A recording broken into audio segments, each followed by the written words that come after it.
So one way to make progress in workouts is to do the same workout over and over and over.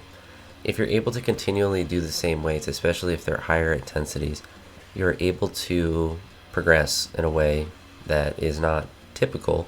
Most people think of just adding reps or adding weight, but if you're able to get up to, a 90% weight every single day that you train, that is also progress because one, you're building consistency for the performing of that weight, particularly with weightlifting. That's important because of the technical aspect of it, but you are also building the tolerance to that weight, and you're getting stronger because you're doing the same thing every single day.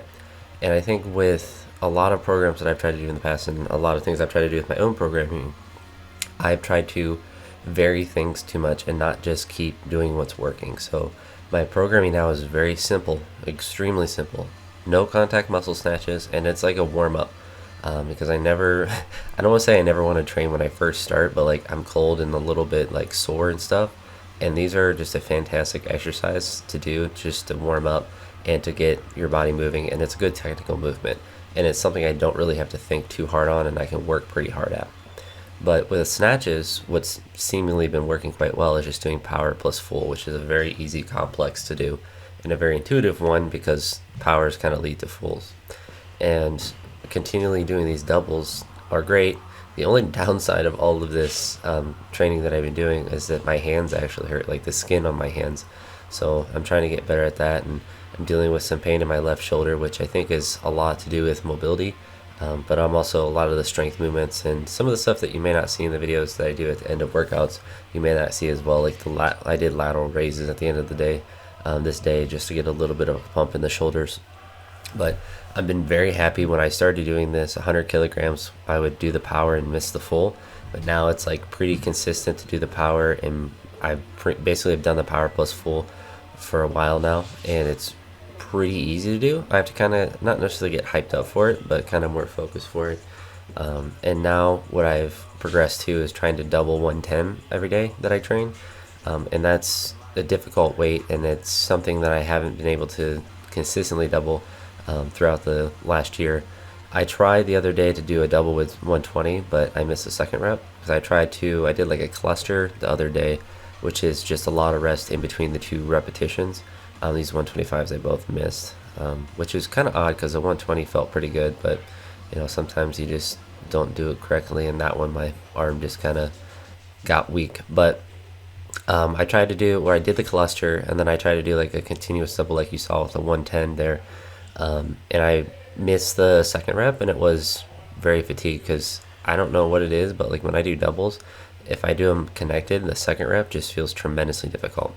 Another thing I realized with my training the other day, I don't think I put this in a video, but I just did a push press with 110, and it was really difficult, and I was really surprised because I had been doing so much shoulder work and just so much work in general that I was hoping that my push press would at least feel good with that weight. But not doing push presses a lot and doing a lot of just strict presses and a lot of behind the neck jerks and snatch push press and stuff was not translating to that. So I wanted to add these in because it's a very good technical movement for the jerk, and the power cleans as well are a pretty good technical movement. I haven't been doing a lot of those, but I'm not as worried about anything to do with my clean because that's the most consistent out of the three lifts. But what I want to be able to do is to get up to this 110, this is 111 just because of the 45-pound plate, but to be able to consistently do 1+2s with that. And then my original plan was to do 115 for just a single, but 111 felt really good, so I went up to 121.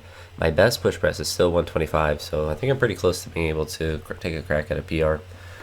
For the clean jerks, the variation I want to do with these, because I had been doing some doubles with the snatch as the variation, I wanted to do a hold in the split because my jerk is the struggle of that, and you kind of see there that was kind of stanky. I wasn't really able to hold it, but this one I was really happy with. So holding it in the split allows you to one, just work on the strength of the shoulders, but also to make sure that you're finding your balance. So it's kind of a technical movement, but also a strength movement. So it's a good combination, one I should be doing all the time. So I was pretty happy with that, especially because it was 140 and especially with how the last rep looked. So I want to be able to get to that on a consistent basis and be able to hold that a lot. And I actually feel when I do those holds in the split jerk in like my mid back, and not in a bad way, but like a pump. So maybe it's an area that's weak on my body. I started, before I did snatch push presses, I did some snatch strict press behind the neck. So this was just 40 kilos just for an easy set of 5, and then I went up to 60 for another set of 5, and then I progressed to doing some snatch push press. I think it's going to be better for me not to really necessarily max them out. I got up to, I believe, 140 kilos or maybe even 143 kilos in the snatch push press for a single, but I'm not really able to hold it up there that long, obviously, because it's that heavy. But I am able to do a lot of set of 5. So I did a really, like, this is just really easy set of 5. I went from 60 kilos up to here and wasn't even anything that I was worried about. I do want to get better at holding it at the top in between reps, but like there, that's a pretty good job on that last rep. I then went up to 125 kilos, and I definitely, now that I'm looking back at these, I think I should definitely hold them at the top longer to get more of that stimulus and not just rep through the reps. Because on this last rep, you'll see here that I'm not really able to fully finish it, and it kind of like unlocks and I have to throw it down. That's why I look kind of annoyed. I basically did the rep, but I just couldn't hold it up there, and I wanted to do a long hold in that last rep. So I'll get better at that, and it's just an exercise I want to push with the repetitions with like the sets of 5, so I think that'll be a good stimulus. With the back squats today, I just did what are considered quick triples, so just not a lot of rest in between the reps, up to this 131 or 33, 183 kilos, which didn't move too fast, but as I'm doing them consistently, hopefully they'll get better. And then I took a single here at 203, which moved fine. But the goal with these squats, with all these exercises, is to do them consistently when I feel good. And then ended this workout with some pulls, and these are just pull doubles. I went from 101 to 131 to 151, and they all felt really easy. So there's weights where I'm leaving some weight in the tank, but the goal with the leaving the weight in the tank is to be able to repeat the workouts and to increase the speed and increase the quality of the movement. So that's what you'll see, a lot of different exercises and a lot of the same weights over and over. It's the practice, but also just to continually build the technique and the strength. But that's it for this one. Have a good one, everyone. Peace.